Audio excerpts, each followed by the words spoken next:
दोस्तों ये 16 जून 2018 का एक भयानक दिन था जिस दिन वर्ल्ड कप की तारीख का सबसे महंगा और बड़ा मुकाबला शुरू होने वाला था। एक जानिब हिंदुस्तान की टीम थी जबकि दूसरी जानिब पाकिस्तान की टीम थी। मुकर्रर दिन से चंद दिन पहले ही इस मैच की चर्चा शुरू हो चुकी थी।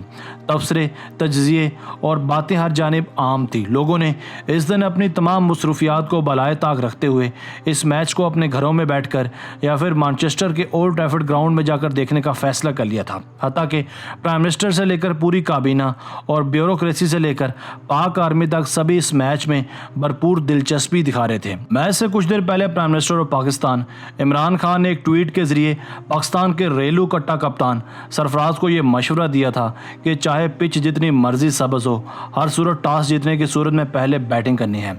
और शुएब मलिक, मोहम्मद हफीज़ और दीगर सीनियर प्लेयर्स का नाम लिए बगैर ये कहा था कि इन रेलू कट्टों पर भरोसा करना फ़ायदेमंद नहीं हो सकता।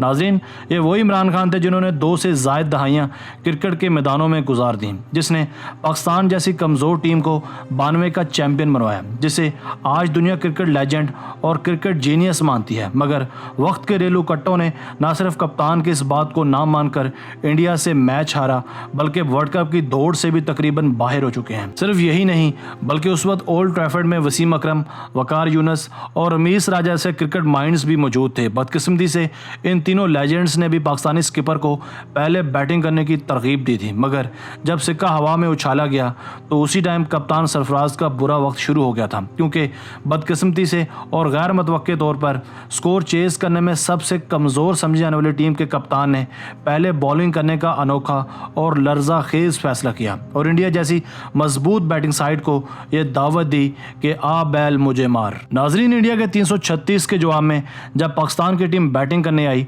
तो वही हुआ जिसका कप्तान इमरान खान को डर था। विकेट्स रेत की तरह सिरकने लगी। पाकिस्तान का स्कोर जब 165 हुआ तो कप्तान सरफराज की छठी विकेट गिरी। बोझल और शिकस्ता हाल कदमों के साथ जब सरफराज ड्रेसिंग रूम में पहुंचे तो अपने जज्बात पर काबू न रख सके और चीखते चिंगारते टीम में ग्रुपिंग और धड़ेबंदियों का रोना रोने लगे और कहने लगे कि मैं बाखूबी जानता हूं कि मेरे खिलाफ धड़ेबंदियां की जा रही हैं, और 3 प्लेयर्स का नाम लेकर इन पर ग्रुपिंग का इल्ज़ाम भी लगा दिया। वो 3 प्लेयर्स थे इमाद वसीम, इमामुल हक और वहाब रियाज। एक तरफ इंडिया से हार का दुख, जबकि दूसरी जानिब टीम में ग्रुपिंग की खबरें। ये सब चीज़ें किसी भी कौम परस्त का दिल दहला देने के लिए काफ़ी होती हैं, क्योंकि दुनिया की कोई भी टीम तब तक किसी मुखालिफ के खिलाफ सुरखरू नहीं हो सकती जब तक इसमें इत्तेहाद और यूनिटी ना हो, और किसी भी मुल्क की कौमी टीम में तो ऐसी चीज़ें ना गवारा हैं और ना ही काबिल कबूल। एक जानिब तारीख की बदतरीन हिकमत अमली और दूसरी जानिब इमरान खान, रमीस राजा,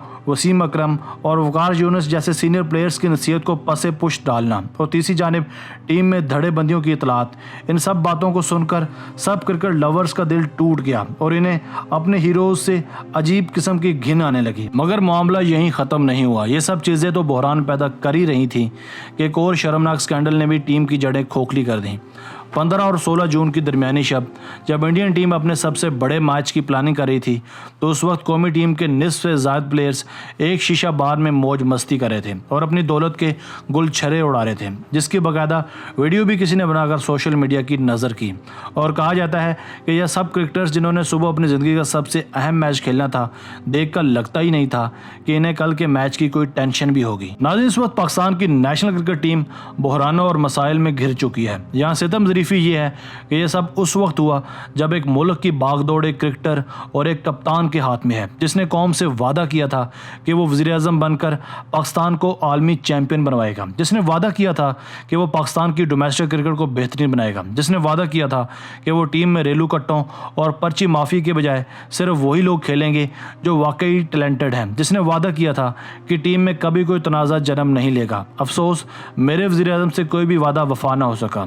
अफसोस, टीम में तनाज़ात ने भी जन्म लिया, वर्ल्ड कप भी नहीं जीती, पर्ची माफिया भी खेले और डोमेस्टिक क्रिकेट भी बेहतर नहीं हुई। बतौर पाकिस्तानी हमारा ये सवाल है कि जैसे मुल्क में सबका एहतसाब किया जाता है, वैसे क्रिकेटर्स का एहतसाब क्यों नहीं होता? क्योंकि जब एक 11 रुकनी टीम मैच हारती है तो शिकस्त सिर्फ 11 लोगों की नहीं होती, बल्कि 22 करोड़ पाकिस्तानियों की और वतन अजीज़ की होती है। इन लोगों से क्यों नहीं पूछा जाता कि उन्होंने परफॉर्म क्यों नहीं किया? एक एक क्रिकेटर एक एक मैच से 15 से 20 लाख रुपए कमाता है। जाता है, कौमी हीरो का दर्जा पाता है और इसे मुल्क कौम का सफ़ीर बनाकर भेजा जाता है। अगर ये अपनी ज़ातियाना और हरदर्मी से बाज नहीं आता और अगर ये इतनी इज्जत और बड़ी बड़ी तनख्वाहें पाकर भी धड़ेबंदियाँ और ग्रुपिंग जैसे घिनौने कामों में मसरूफ़ है तो इसका नैब एहतसाब क्यों नहीं करती, इस पर FIR क्यों नहीं काटी जाती, इसको सारी ज़िंदगी के लिए लाइफ बैन क्यों नहीं किया जाता? क्या कौमी टीम में सिर्फ रेलू कट्टों की ही जगह है? क्या ये टीम सुधर नहीं सकती या फिर ये सिर्फ कप्तानी हासिल करने की एक बदतरीन जंग है? दोस्तों 16 जून को जब पाकिस्तान को इंडिया के हाथों शिकस्त हुई तो ये वर्ल्ड कप मैचेस में पाकिस्तान की लगातार 7वीं शिकस्त और इंडिया की लगातार 7वीं फतह थी। यानी पाकिस्तान एक भी बार जीत नहीं पाई और इंडिया एक भी बार नहीं हारी। कब तक इंडिया के 2-2 टके के रिपोर्टर्स टीवी पर बैठकर हमारी क्रिकेट का मजाक उड़ाते रहेंगे? कब तक हम यूं ही हारते रहेंगे? जैसे मुल्क से चोरों का खात्मा किया जा रहा है ऐसे ही कौमी टीम से करप्ट लोगों का और पर्ची माफिया का खात्मा मुमकिन क्यों नहीं है? सब कुछ मुमकिन है मगर इसके लिए बस एक इनिशिएटिव लेने की देर है। क्रिकेट हमारा कौमी खेल तो नहीं है मगर कौमी खेल की तरह समझा ज़रूर जाता है क्योंकि इसमें पैसा, स्टाइल, शोहरत और चमक दमक सब कुछ है, मगर अगर नहीं है तो अच्छी तंजीम और क़यादत।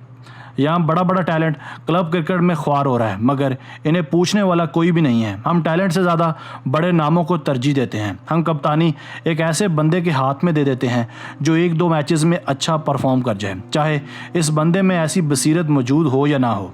आखिर में अब यहाँ सवाल ये उठता है कि जिन लोगों की वजह से हमारी क्रिकेट इस बहरान तक पहुँची है, इनका सद्देबाब या एहतसाब किया जाएगा या फिर यही रेलू कट्टे इसी तरह टीम को और पाकिस्तान को यूं ही गिद्धों की तरह नोचते रहेंगे? इन मुल्क दुश्मन लोगों के खिलाफ कोई मजबूत फौजदारी कानून क्यों नहीं बनाया जाता? आखिर में अल्लाह ताला से दुआ है कि PM जल्द होश के नाखन लें और इन रेलू कट्टों और फसली बटेरों को घर भिजवाएं और टीम में नए विराट कोहली, संगाकारा, इंजमामुल हक, AB डिविलियर्स, अब्दुल रज़ाक और फ्लैंटोफ खड़े करें। आप यकीन करें पाकिस्तान के कई छोटे कस्बों में बड़ा बड़ा टैलेंट ज़ाया हो रहा है मगर याद रहे कि हीरा ढूंढने के लिए कोयले की कान में उतरना पड़ता है। दोस्तों आज की वीडियो बस यहीं तक थी। उम्मीद है आपको पसंद आई होगी। अगर आप मजीद क्रिकेट वीडियोस देखना चाहते हैं तो हमारे चैनल को सब्सक्राइब कीजिए और अपनी राय का इजहार कमेंट सेक्शन में लाजमी कीजिएगा। मिलते हैं एक नई वीडियो के साथ। अपना बहुत सारा ख्याल रखिएगा। अल्लाह हाफिज़।